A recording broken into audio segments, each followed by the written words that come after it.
My question to you is, I had Bill Ackman on the show, and he presented the view that essentially we need to guarantee all deposits in banks. And once you do that, you'll reinsert consumer confidence and turmoil will really be quashed in many ways. Do we need to guarantee all deposits in banks, Mark? I think I'll say a couple of things. One is that what we're seeing is that the current commitment, the current structure, which does not guarantee all deposits in banks, is proving time inconsistent.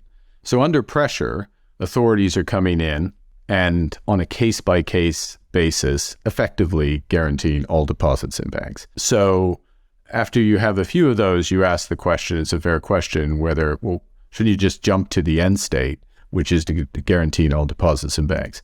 That's the first point. Second point, there is a bit of an issue, which is somebody has to take that decision. It has to be duly authorized. And in the U.S., that requires an act of Congress. So the effective way to guarantee all those deposits is not going to happen quickly.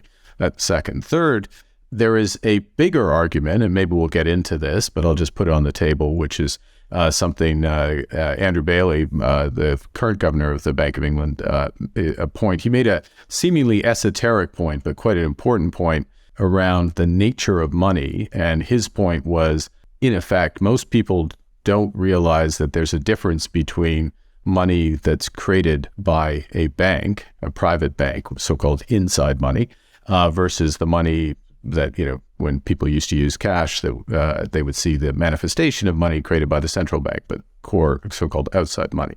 Most people think they're absolutely interchangeable, which they are in transactions, but they assume they are in deposits, or implicitly assume. And shouldn't we, the authorities, make that clear? Okay.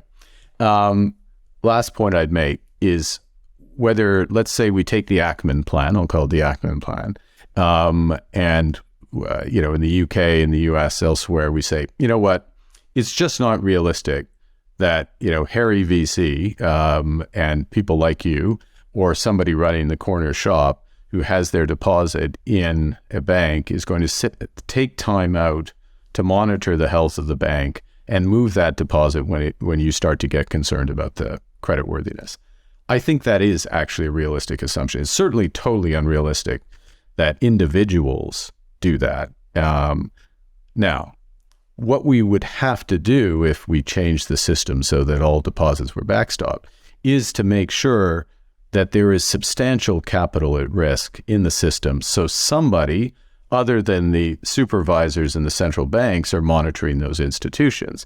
And that's why you need to have senior debt that is non-deposit debt, not recharacterized as deposit and backstop, and so-called contingent capital or AT1 capital, different words for roughly the same thing, which is capital that is subordinated and would be bailed in once the equity holders are wiped out. And it's those pools of capital and the institutions behind them that's going to discipline the system or help discipline the system on top of what the boards and the management are supposed to be doing. So you need all of those components. So help me out here in terms of that contingent group that's external to like the core savior, which would obviously be kind of government led. Is that like a contingent of JP Morgan, Goldman Sachs, the biggest institutions who collectively come to rescue the banking system together with this guarantee? What does that look like? I'm sorry for being so naive. No. It's something we put in place after the financial crisis. So I said a few moments ago that, look, the system as a whole has 6 times as much loss absorbency as it had going into the financial crisis. And that's a big multiple. Part of that, a little less than half of that, is contingent debt. So it's actually, there's various structures for this, but in effect, it's subordinated debt, which is owned by institutions, not other banks, actually. You don't want other banks to own it because that brings contagion. Let's say, I'll take an extreme example, JP Morgan fails and Goldman Sachs owned a bunch of their contingent debt. Well, then Goldman Sachs is going to be called into question because they'll take part of the loss on that. So what you want is a different source of capital for it. And that tends to be an insurance company, it's pension funds. They're the big buyers, straight asset managers as well. They're the big buyers of, I'll call them AT1 securities, which is a number of people on the pod will recognize. They're the big owners of that. And they are very sophisticated, and they do recognize that there are scenarios where they're going to end up owning equity in a stricken institution because it's failed. And in one extreme, which we saw with Credit Suisse, they discovered that they owned nothing, at least on the current version of what the Swiss authorities have done.